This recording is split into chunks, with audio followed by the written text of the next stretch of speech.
It's not surprising, then, that when a group of pro-life Catholic kids who look like lacrosse players and live in Kentucky are accused of wrongdoing, the media don't pause for a moment before casting judgment. Maggie Haberman of the New York Times suggested the boys needed to be expelled from school.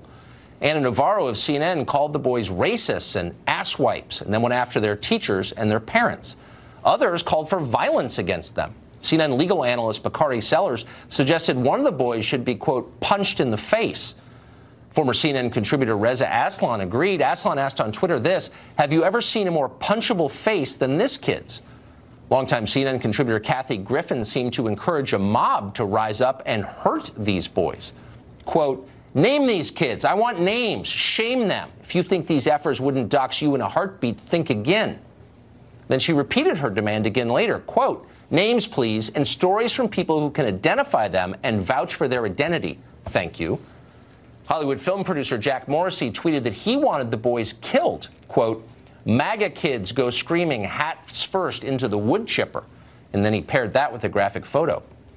Actor Patton Oswalt linked to personal information about one of the boys in case anyone wanted to get started on that project. Meanwhile, Twitter, which claims to have a policy against encouraging violence, stood by silently as all of this happened. But in case you think the response was entirely from the left, you should know that the abuse was bipartisan. It wasn't just left versus right. It was the people in power attacking those below them as a group. Plenty of Republicans in Washington were happy to savage the Covington kids, probably to inoculate themselves from charges of improper thought. Bill Kristol asked his Twitter followers to consider, quote, the contrast between the calm dignity and quiet strength of Mr. Phillips and the behavior of MAGA brats who have absorbed the spirit of Trumpism. And then, when the actual facts emerged, Kristol quietly deleted his tweet. He never apologized, of course. He hasn't apologized for the Iraq War either. There's no need. People keep giving him money.